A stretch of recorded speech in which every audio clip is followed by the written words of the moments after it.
Namaskar students, I am Arnaja going to discuss about worksheet number 10 of class 9th mathematics. This worksheet is for 28th July 2021. In this worksheet we are going to discuss about congruency. Congruency मतलब होता है, हिंदी नाम है सर्वांग समता। तो जिसका नाम होता है ये, इसका मतलब होता है ये तीन चीज़ों से मिलकर के बना है। सर्वा मतलब सभी अंगों की समानता, यानी वो चीज़ कन्ग्रुएंस तभी होगा जब उसके सभी अंगों एक समान हो। यानी इसमें दिया हुआ two plane figures are congruence if they have same shape and size. यदि दोनों का सेम शेप एंड साइज हो तो उसको हम कहते हैं समरूप, सर्वांग सम हिंदी में, और इंग्लिश में कन्ग्रुएंस। तो जैसे आपने देखा होगा जो कि आप जब passport size passport size photo बनवाते हैं तो एक साथ कई कॉपी देते, तो दोनों एक ही जैसे होते हैं और एक के ऊपर दूसरा रखते ही उसको पूरी तरह से ढक ले तो उसको हम कन्ग्रुएंसी कहते हैं।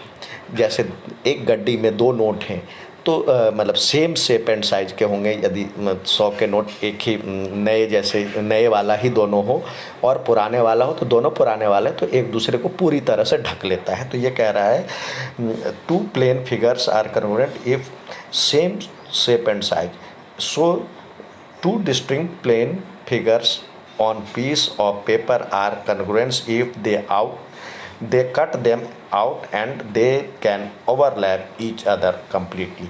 यदि हम उसको प्लेन फिगर को काट करके एक के ऊपर दूसरे को रखें तो एक दूसरे को ओवरलैप कर लेगा, यानी पूरी तरह से ढक लेगा। अब यहाँ पे दिया हुआ है, अगला दिया हुआ है two line segments are congruent if they have same length. तभी कन्ग्रुएंट होगा जब दोनों की लेंथ एक जैसा होगा। ये भी 4.7 है, ये भी 4.7 है। दूसरा है यहाँ पे अगला दिया हुआ है,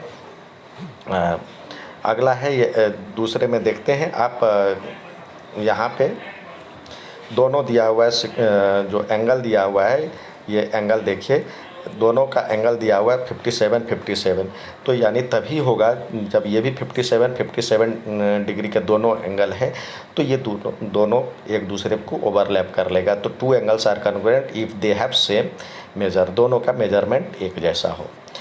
अब ट्रायंगल की बात करते हैं, तो ट्रायंगल पहले देखें जो ट्रायंगल में क्या क्या होता है।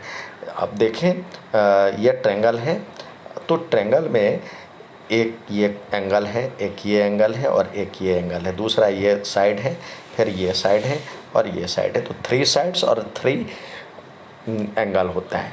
तो दूसरे ट्रायंगल के भी यदि 3 साइड और 3 एंगल्स ये तभी कन्ग्रुएंट होगा जब इसके भी ये साइड इसके बराबर, ये साइड इसके बराबर और ये साइड इसके बराबर हो, और ये एंगल इस एंगल के बराबर, ये एंगल इसके बराबर, ये एंगल इसके बराबर। यानी कहने का मतलब ये दो ट्रायंगल कन्ग्रुएंस तभी होगा यदि उसके जो साइड्स हैं, साइड सारे इक्वल हो, करस्पॉन्डिंग साइड, उसका भी एक साइड इसका भी एक साइड दोनों बराबर हो, और उसी तरह एंगल भी सारे एक दूसरे के बराबर हो, तभी वो कन्ग्रुएंट कहलाएगा। तो two triangles are congruent if their corresponding sides are equal in length and equal in and corresponding angles are equal in measure. If triangle ABC is congruent to PQR, we express it as triangle ABC congruence। congruence का चिन्ह होता है ये उल्टा S की तरह, आप ये लगा दो ऊपर में और ऐसे या इसको ऐसे भी कर सकते हैं। तो ये कन्ग्रुएंसी का चिन्ह है। तो it implies that A B P Q के बराबर, जैसे इसमें पहला ए बी तो ए पी क्यू के बराबर, दूसरा बी सी इसका जो लास्ट वाला दोनों है क्यू आर के बराबर, और ए सी या सी ए जो होगा पी आर के बराबर। सी ए यदि लिखेंगे तो इसी क्रम में लिखना होगा आर टी, और एंगल ए बराबर एंगल पी, एंगल बी बराबर एंगल क्यू, जिस ऑर्डर में एंगल सी बराबर एंगल आर यहाँ पे लिखा हुआ है। तो अब देखिए गणित में कहता है यदि आप मैथ में 6 आपको कॉन्ग्रुएंसी में 6 पार्ट आपको कॉन्ग्रुएंट होगा तभी हो पाएगा। तो मैथ कहता है, मैथ में हम जानते हैं जो कि कम ही प्रूफ करके उसको पूरे को सेटिस्फाइड कर देते हैं, जो कि मान लेते हैं जो कि ये हो जाता है। तो इसमें कहता है यदि कई नियम हैं, यदि एस एस एस यानी साइड साइड साइड, यदि तीनों दो ट्रेंगल के if 3 sides of one triangles are equal to 3 corresponding sides of other triangle, यदि एक ट्रेंगल के तीनों साइड्स और दूसरे ट्रेंगल के करस्पॉन्डिंग साइड्स तीनों साइड्स बराबर हो तो वो जो होगा कॉन्ग्रुएंस होगा, यानी भुजा भुजा भुजा, साइड साइड साइड। दूसरा कहता है A S S A S, यानी दो साइड और बीच का एंगल, यानी दो साइड, ये साइड है और इस साइड के बीच का एंगल। तो इस क्रम में हो तो दूसरे का भी दो करस्पॉन्डिंग साइड्स और बीच का एंगल बराबर हो ट्रायंगल में, तो ये जो है उसका भी ये ट्रायंगल, ये साइड इस साइड इसके बराबर, ये साइड इसके बराबर और ये एंगल इसके बराबर हो तो एक करस्पॉन्डिंग एंगल और करस्पॉन्डिंग साइड्स आर इक्वल, तो होगा एस ए एस से भुजा कोण भुजा से ये कॉन्ग्रुएंट होगा। तीसरा है ए एस ए, यानी ए एस ए का मतलब होता है एंगल साइड एंगल, यानी एक भुजा पे दो एंगल बनेगा, एक इधर होगा और एक ऐसे करके बनेगा। तो एक भुजा पे जो दो एंगल स्थित हो तो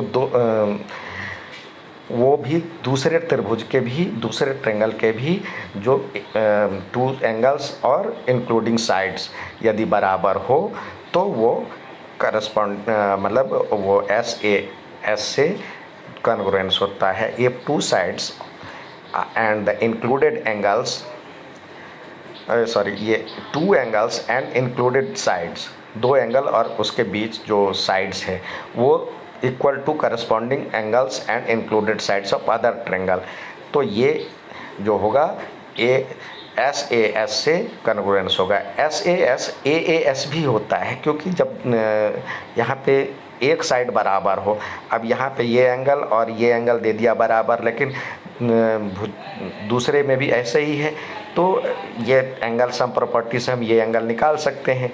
तो हम उससे ए एस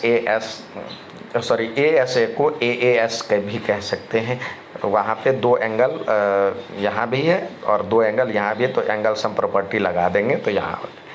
अब कहता है आर एच एस, यानी 2 राइट एंगल ट्रायंगल करस्पॉन्डिंग, तब मतलब ये कॉन्ग्रुएंस तभी होगा जब दूसरे का भी आर एच एस, यानी राइट एंगल तो है ही इसके बराबर, अब ये साइड इसके बराबर हो जाए, यानी इसको हाइपोटेन्यूस कहते हैं, और इसमें से कोई एक साइड बराबर हो जाए तो वो R H S property apply होता है। If 2 right angle triangles the hypotenuse and one of first triangles equal to hypotenuse and corresponding sides of second triangle, यानी उसमें से एक हाइपोटेन्यूस और दूसरा उसमें से कोई एक भुजा दूसरे का भी एक हाइपोटेन्यूस और कोई एक भुजा के बराबर हो तो आर एच एस प्रॉपर्टी से ये कॉन्ग्रुएंट होगा। ठीक है, अब आते हैं, आपको हमेशा की तरह कुछ सवाल दिए जाते हैं, तो इसमें आपको कह रहा है कौन सा नियम अप्लाई होगा। तो यहाँ पे देखिए, ये देखिए एंगल यहाँ पे 3 सेंटीमीटर ये दिया हो, ये भी 3 सेंटीमीटर, ये 5 सेंटीमीटर, ये भी 5 सेंटीमीटर, ये 6 सेंटीमीटर 6 सेंटीमीटर। तो क्या है, ये तीनों भुजा बराबर है तो साइड्स प्रॉपर्टी लगेगा।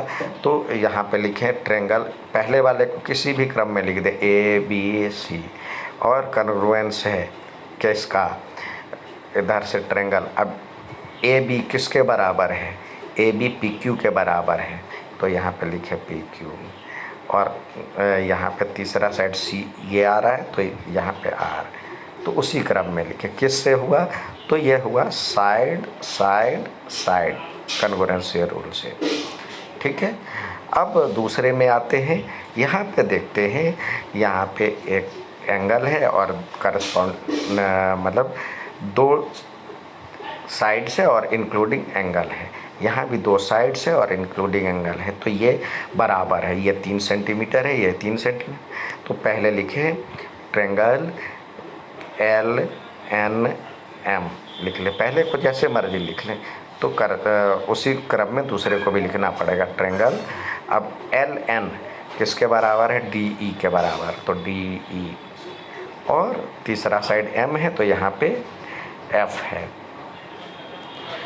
तो ये कॉन्ग्रुएंस हो गया किससे? साइड, एंगल साइड SAS से। ठीक है।